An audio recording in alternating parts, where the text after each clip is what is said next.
बॉलीवुड में अकेलेपन का शिकार कई सितारे हुए हैं। 60, 70 और 80 के दौर में कई बॉलीवुड अभिनेत्रियों ने अपनी खूबसूरती और ग्लैमर से रुपहले पर्दे को रोशन किया था।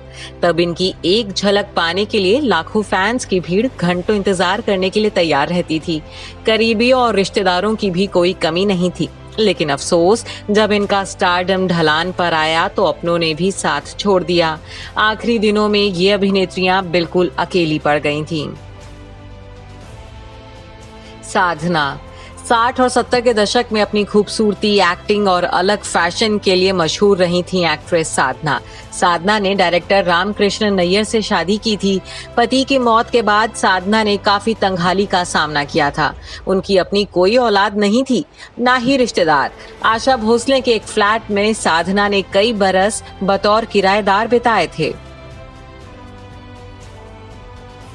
परवीन बाबी 70 के दशक की सबसे खूबसूरत और ग्लैमरस अभिनेत्रियों में से एक परवीन बाबी ने अपने करियर में जबरदस्त स्टारडम देखा था।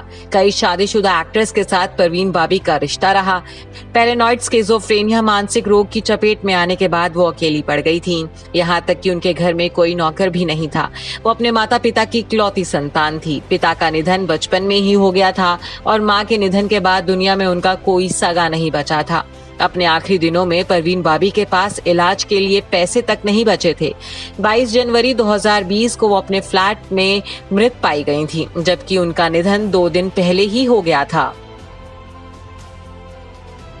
मीना कुमारी बाला की खूबसूरत एक्ट्रेस मीना कुमारी को ट्रेजेडी क्वीन कहा जाता था। वो हिंदी फिल्मों की मोस्ट आइकॉनिक स्टार्स में से एक थीं। सुपरस्टार का तमगा हासिल करने और फिल्म निर्माता कमाल अमरोही से शादी करने के बाद भी मीना कुमारी हमेशा अकेलेपन का शिकार रही।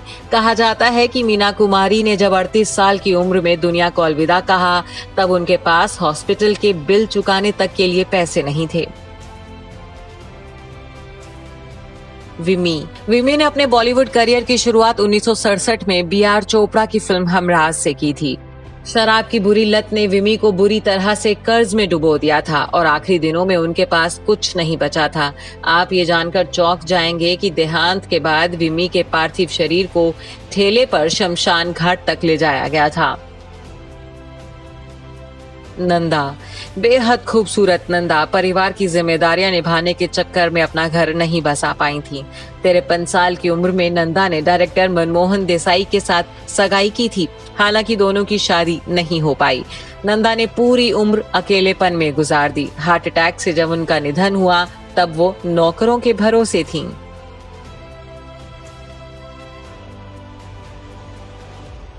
प्रिया राजवंश हीर रांझा फिल्म में नजर आई प्रिया राजवंश बेहद खूबसूरत एक्ट्रेस थीं। प्रिया राजवंश देव आनंद के भाई चेतन आनंद के साथ लिव इन रिलेशनशिप में रहती थी। चेतन राजवंश के निधन के बाद वो अकेली पड़ गई थी। संपत्ति विवाद के चलते चेतन आनंद के दोनों बेटों ने नौकरों के जरिए प्रिया राजवंश की गोली मारकर हत्या करवा दी थी। अचला सचदेव को आपने हिंदी फिल्मों में ज्यादातर माँ और दादी के रोल में देखा होगा। अचला सचदेव का निधन गुमनामी के बीच पुणे के एक हॉस्पिटल में हुआ था। अचला पति के निधन के बाद अकेली हो गई थी। बेटा भी अमेरिका में रहता था। एक्ट्रेस ने अपनी पूरी प्रॉपर्टी दान कर दी थी और अंतिम दिनों में अचला के पास इलाज के पैसे भी नहीं बचे थे। Bureau report E24। अगर आपको हमारा ये वीडियो पसंद आया हो तो इसे लाइक और शेयर जरूर करें और हाँ, हमें सब्सक्राइब और फॉलो करना ना भूलें ताकि आप एंटरटेनमेंट की कोई भी खबर मिस ना करें। चाहे बॉलीवुड और टीवी से जुड़ी बिग न्यूज हो या स्टार्स का लाइफस्टाइल, बी टाउन की कोई पार्टी हो या सेलिब्रिटीज की डेटिंग, फिल्म और टीवी इंडस्ट्री की गॉसिप हो या कंट्रोवर्सीज, हर वीडियो मिलेगा E24 पर। तो फिर धमाकेदार एंटरटेनमेंट के लिए जुड़े रहिए हमारे साथ और देखते रहिए E24।